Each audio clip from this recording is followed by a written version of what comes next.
नमस्कार, स्वागत है आप सभी का CNBC आवाज पर। आप किसी भी रोल में हो, एक बड़ी कंपनी के मालिक हो, एक स्टार्टअप एंटरप्रेन्योर हो या फिर किसी कंपनी में काम कर रहे कर्मचारी हो, लीडरशिप एक ऐसा स्किल है जो हर किसी को डेवलप करने की जरूरत है। लेकिन अब तक लीडरशिप को जो भी उदाहरण हमारे सामने उभर कर आए हैं, उसमें हमने यही सुना है कि अगर आपको किसी भी कार्य में सफल बनना है, कुछ सफलता पानी है, तो लीड फ्रॉम द फ्रंट। आज हम इसी लीडरशिप की बात करेंगे, लेकिन एक बहुत ही अलग एंगल से, पीछे से। जी हाँ, आपने सही सुना, मैं बात कर रही हूँ लीडिंग फ्रॉम द बैक की। ये एक बहुत ही अनोखा कॉन्सेप्ट है और इस पर बात करने के लिए मेरे साथ है कॉर्पोरेट इंडिया के एक वेटरन मिस्टर रवि कांत, जिन्होंने ये किताब लीडिंग फ्रॉम द बैक लिखी है, टू अचीव द इम्पॉसिबल। इसका एक हिंदी वर्जन भी आप दरअसल खरीद सकते हैं, पढ़ सकते हैं। रवि कांत जी के साथ हैरी पॉल और रॉस रेक ने भी इनकी मदद की है इस किताब को लिखने के लिए। अब इस लेखक के बारे में मैं आपको एक चीज़ बताना चाहूँगी। रवि कांत जी देखिए इंडस्ट्री वेटरन है, विभिन्न उद्योगों में इन्होंने काफ़ी सालों से काम किया है। 5 दशकों यानी कि 50 सालों का अनुभव ये लेकर आते हैं। 15 साल टाटा मोटर्स में इन्होंने काम किया, वाइस चेयरमैन और मैनेजिंग डायरेक्टर के पद पे थे। और टाटा मोटर्स का इनका इलिस्ट्रेटेड करियर इतना बढ़िया है कि इन्हीं के नेतृत्व में टाटा मोटर्स ने यूके की जैगुआर और लैंड रोवर का एक्वायर किया, साउथ कोरिया की डाइवू को एक्वायर किया, और फिर ऑफ कोर्स जो टाटा नैनो का सपना रतन टाटा का था, उसको साकार करने में रवि कांत जी का भी एक बहुत बड़ा हाथ रहा है। तो मिस्टर कांत, बहुत बहुत शुक्रिया और it's a pleasure to speak to you sir, क्योंकि आपकी journey as a successful CEO, as a business leader हमने ट्रैक की है कई सालों से। मैं आपसे ये पूछना चाहूँगी, इस किताब को लिखने के पीछे क्या कारण था? और लीडिंग फ्रॉम द बैक एक बहुत ही यूनिक कॉन्सेप्ट है, क्योंकि नॉर्मली लोग कहते हैं, और मुझे लगा कि जब आपने टाटा मोटर्स बतौर MD संभाला था, you must have been leading from the front. ये फिलॉसफी है क्या लीडिंग फ्रॉम द बैक की? ये फिलॉसफी है कि आप अपने को आगे मत कीजिए और instead of showing yourself as a leader, you become more of a facilitator and you empower other people. You have distributed leadership. उससे क्या होता है कि बाकी लोगों को भी दिलचस्पी होती है, रुचि होती है काम करने में, तो ट्रस्ट बिल्ड होता है, लोग आपस में अच्छी तरह काम करते हैं और एक इतना बड़ा स्ट्रॉन्ग वो बन जाती है, टीम बन जाती है कि वो आगे कुछ भी कर सकती है। दूसरे वाले में अगर लीडिंग फ्रॉम द फ्रंट में रहिए तो एक आदमी रहता है, एक आदमी के सब डायरेक्शंस आते हैं, तो लोगों को उसमें मज़ा नहीं आता है और उसमें उतना वो दे नहीं पाते हैं। तो इसलिए हमने हमेशा देखा है, जो भी 50 साल से काम किया है, कि अगर इस टाइप से आप करें, माहौल बनाएं, तो उसको बहुत अच्छी तरह से, कोई भी कार्य है उसको अच्छी तरह से कार्यान्वित किया जा सकता है। वो इसलिए ज़रूरी है आज के टाइम में कि पहले हम लोग वो कर सकते, प्रेडिक्ट कर सकते थे जी, क्योंकि चीज़ें बड़ी स्मूथली चलती थी। आज के समय में अनसर्टेनिटी इतनी है कि बड़ा मुश्किल रहता है कि प्रेडिक्ट करना अगले 2 साल में क्या होगा। अभी पिछले 3 साल में आप देखिए तो कितने चेंजेस हो गए। क्या मालूम था यूक्रेन वॉर होगी, क्या मालूम था गाज़ा वॉर होगी, क्या मालूम था कि वहाँ पर अर्थक्वेक आ जाएगा, क्या मालूम था नेचुरल डिजास्टर्स हो जाएंगे, क्या मालूम था कोविड हो जाएगा। तो लेकिन ये हर चीज़ जो कि आज के दिन में सप्लाई चेन इतनी इंटीग्रेटेड हो गई, इतना वो हो गया, तो कहीं पे छोटी सी भी चीज़ होती है उसका बहुत असर होता है। तो इस माहौल में अपने को चाहिए कि ऑर्गेनाइजेशन जो बड़ा एंटिसिपेटरी हो और बहुत अच्छी तरह से रिएक्ट करे, फास्ट रिएक्ट करे।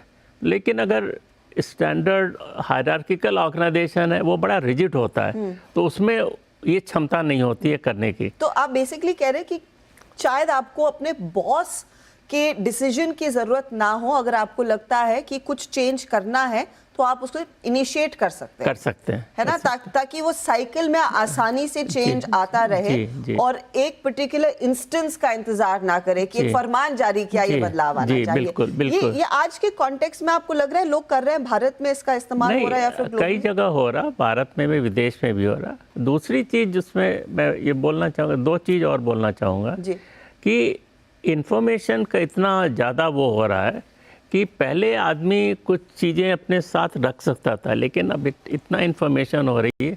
जैसे एक MIT के प्रोफेसर हैं, गूगल के सीनियर एडवाइजर प्रोफेसर रे कुर्जवेल, तो उन्होंने कुछ साल पहले बोला था कि रेट ऑफ प्रोग्रेस जो है इंक्रीज़ है इतनी, और हर दशक में वो डबल हो रही है। तो इसके मतलब एक century of progress can be contained in a month in at today's rate of progress. Tomorrow, that was before ChatGPT and all that.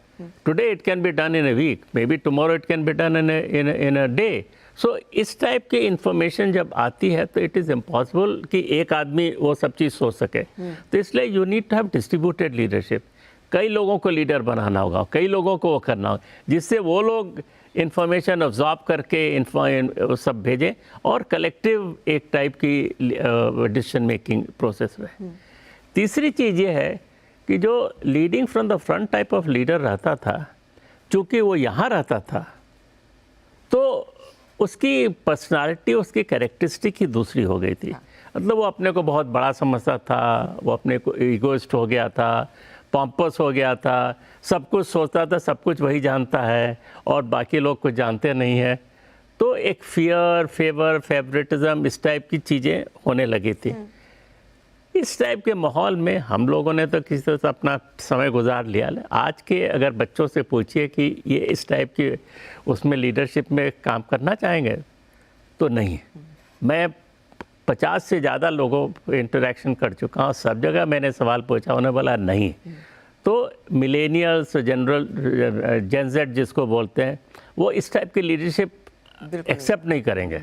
आप अपने बच्चों से पूछिए, अपने ग्रैंड चिल्ड्रन से पूछिए कि इस टाइप के करना चाहेंगे, जवाब आएगा सीधा। चाहे वो अमेरिका में पूछे, चाहे यूरोप में पूछे, चाहे चाइना में पूछे, चाहे इंडिया में, जवाब वही है, हम इस टाइप के लीडरशिप में नहीं काम करना चाहें। इसलिए अपने को दूसरे टाइप की लीडरशिप सोचनी होगी।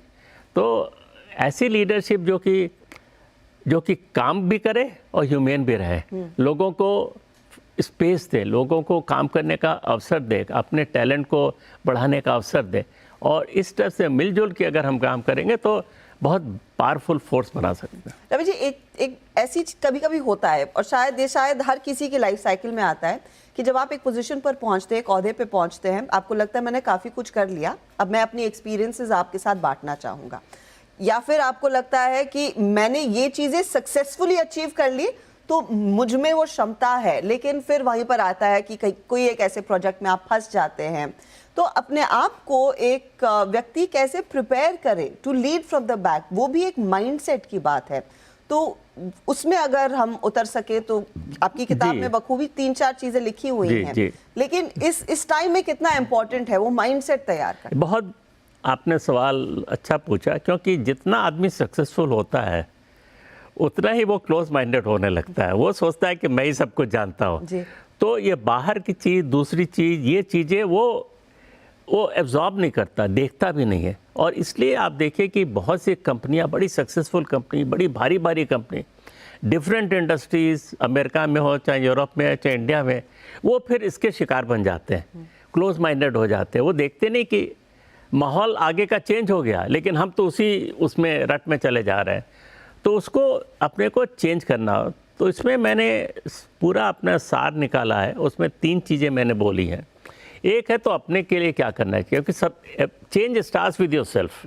सो first is about yourself, second is about team, and third is about task, because ultimately we are here for task. हर में 3-3 चीज़ें हैं। तो जैसे कि अपने को क्या चेंज करना, तो अपने के लिए first is have an open mind. कहना बहुत आसान है, करना बहुत मुश्किल है। और जैसा मैंने बोला, जितना सक्सेसफुल रहिए उतना ही आप क्लोज माइंडेड होते जाते हैं। दूसरा है टेक ओनरशिप। चाहे आप उसके फाइनेंशियल ओनर नहीं हो, लेकिन जो भी आपके पास समस्या है, जो भी आपका ओहदा है, जो भी आपका पद है, उसमें ये समझिए कि मैं इसका ओनर हूँ। जब आप ये सोचिएगा तो आपको एक दूसरे तरह की पर्सपेक्टिव होने लगेगी। ये नहीं कि मैं नौकरी कर रहा हूँ, मैं ओन करता हूँ। एक दूसरे टाइप की फ़िलॉसफी होने लगी, दूसरे टाइप के इंसेंटिव होने लगी। तीसरा है कि बी डिटैच्ड। बी डिटैच्ड का मतलब आप दूर रहें, अलगाव रखें। वो तो सबसे मुश्किल है। ये सबसे मुश्किल है, सबसे मुश्किल है। लेकिन उससे क्या होता है, अगर आप थोड़ा अलगाव रखें अपने को, तो आप में एक इक्वानिमिटी होती है, आप you are able to have a better balance of rational of things. Otherwise अगर बहुत समीप रहेंगे तो आप समझते हैं आप किसी के साथ भी अगर बहुत समीप हैं, कोई चीज़ हुई तो आप भी ऊपर चले जाएंगे, नीचे होगी तो नीचे चले जाएंगे। दूर रहने में ये है कि वो उतार चढ़ाव जो है आप उसको अच्छी तरह से देख सकते हैं, दूसरे के रोल्स को अच्छी तरह समझ सकते हैं, ये भी समझ सकते हैं कि मैंने कंट्रीब्यूट किया है वो थोड़ा सा पोर्शन है, ये नहीं कि इतना बड़ा पोर्शन है। तो इस टाइप से अपने को एक थोड़ा सा ह्यूमिलिटी आती है, तो ये बहुत बहुत ज़रूरी है। दूसरी चीज़ है अबाउट टीम में ट्रस्ट बनाना ज़रूरी है, कोलैबोरेशन बहुत ज़रूरी है आज के समय में। और थर्ड इज़ क्या नाम से लेवरेज स्ट्रेंथ्स। हम नॉर्मली हम सोचते हैं कि टीम जो ट्रस्ट है आ जाती है, लेकिन ऐसा होता नहीं। अब मैं तो 7 कंपनियों में काम कर चुका हूँ, सब डिफरेंट इंडस्ट्रीज़ में है। किस्मत थी कि मैं चला गया दूसरे जगह, टाटा मोटर्स में ही आया, तो मुझे तो कुछ मालूम नहीं था। मिस्टर टाटा ने हमको अपॉइंट किया, लेकिन कंपनी में जितने लोग थे वो हमसे ज़्यादा जानते थे, तो कैसे काम करें। तो you start by trusting people and start by then showing them this thing कि okay this is I am not here to teach you, I am not here to, and by this you are able to show your humility, you are able to show your openness, you are able to show this thing, then people begin to respond to you and things like that, collaborative. And if you are able to not see people's weaknesses so much but people's strength, और ऐसे लोगों को आप strength उनकी देख के ऐसे लोग को इकट्ठा कीजिए, उनको कोलैबोरेट करवाइए और ट्रस्ट के एटमॉस्फेयर में कीजिए, you make for a very powerful force which is, ये किताब में लिखना या कागज़ पे लिखने से कुछ नहीं होता।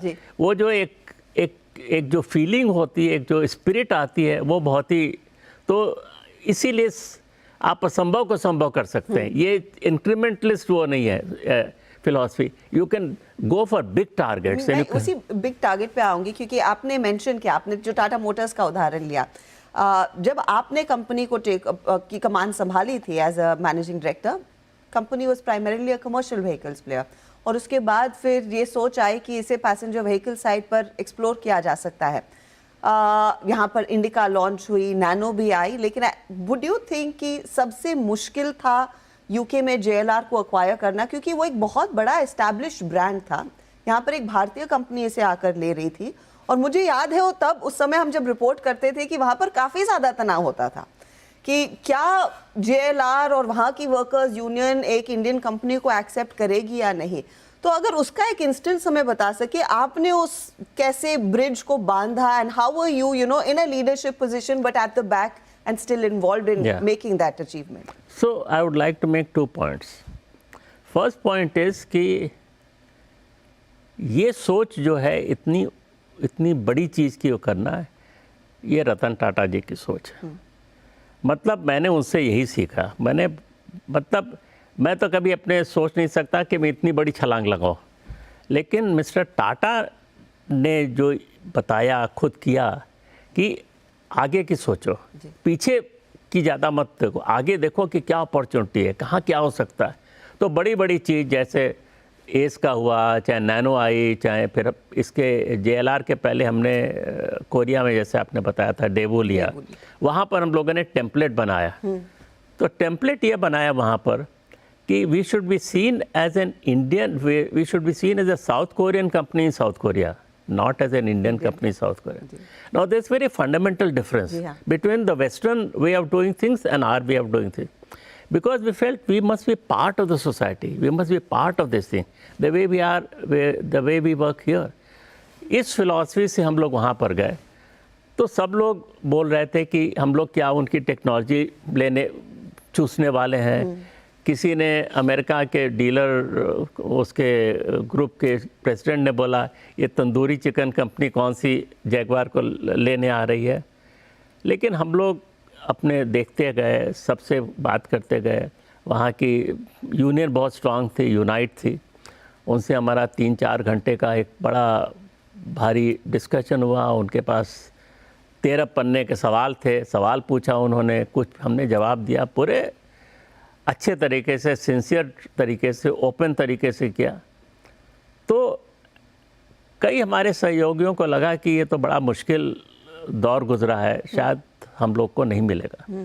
लेकिन मेरे मन में ये आस्था थी कि नहीं, हम लोगों ने जो कुछ बोला सच बोला है और होगा यहीं पर। तो 2 दिन बाद उन लोगों ने प्रेस कॉन्फ्रेंस बुला के बोली कि अगर कंपनी जानी है तो टाटास को जानी है। तो because we were open, we were sincere, we were committed, and it's all showed through our body language, our way of working and things like that. So we found that although company was not doing well, but it had many strengths. We identified 5 very strong strengths.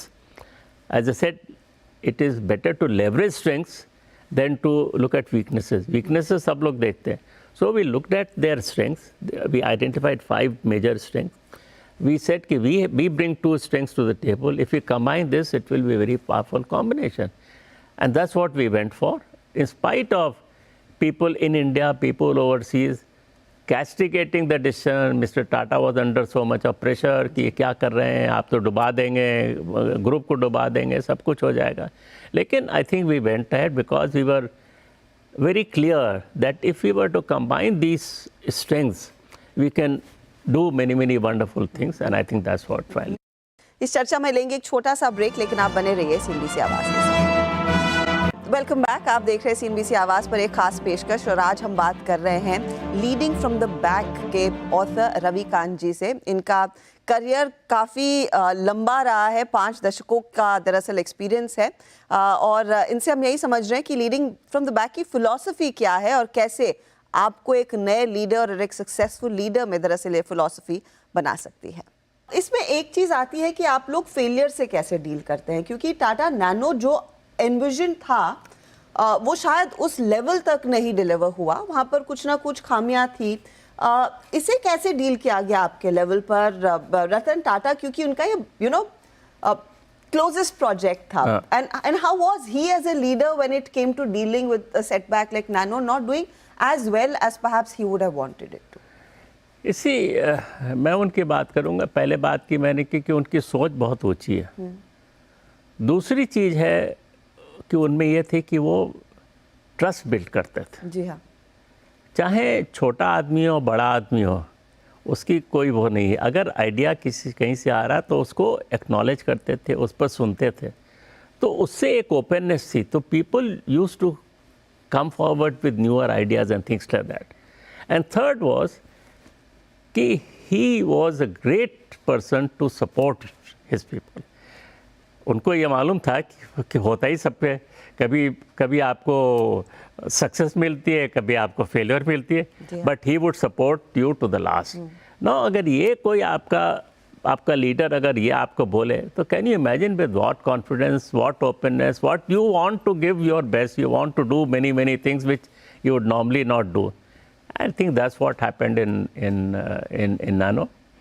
It was an impossible task because the car came 7 years after he had talked about the car. Yeah. By that time, 2 things happened. One is that the commodity prices that shot through the roof. Number 2, the concept of the car that was thought at that point in time had changed dramatically, and now it was a full-fledged car. It met all the pollution and safety requirement. It was a very roomy car. Everything was there, fantastic. We did have setback, as you know, in production, because we had to pull out from there. Singur से आपको गुजरात आना पड़ा। That took a lot of toll on us, because, and again, this is something unique which has happened anywhere in the world, I can tell you, in any industry. At same point in time, we were trying to dismantle a factory at one place, and it's not a small factory, it's a large factory. In parallel, we were setting up another factory 1,400 kilometers away. We were transporting 1,400 containers to this place. And because Mr. Tata had promised that the car will come, at our Uttarakhand plant, where ACE was being manufactured, we portioned a certain part and we said we're Nano, because commercial vehicle production is very different from passenger car version. but we did that. We started making 200 cars, but it took time. It took a lot of toll, and things happened. And then we started. The footfalls were very this thing. In lakhs and lakhs people came. They paid money and all that. But I don't know what happened afterwards when they went back home and they didn't come back. And so we are still struggling to understand what finally, why, because they took test rides, they paid money, and still they then finally come. Maybe so it was an unfortunate. It was ahead of its time. It was an unfortunate thing, that's all I can say. But the team, I can only commend the talent of the team, Tata Motors engineers and our suppliers who made this happen, because it was a white sheet of paper exercise. 1 lakh was not possible. They went backwards. अगर 1 लाख दाम है तो bill of material 70,000 होना चाहिए, तो battery कितनी होगी, ये कितनी होगी.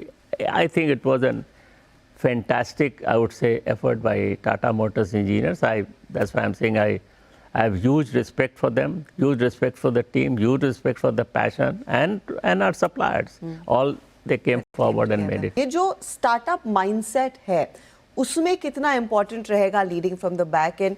क्या यही तरीका रहेगा to start small and then perhaps build a company as big as Tata Motors and the others? क्योंकि Google, Facebook ये सारी छोटी कंपनियां थी जो गैराजेस में शुरू हुई, उस लेवल तक पहुंचे हैं, कुछ अलग कर रहे थे.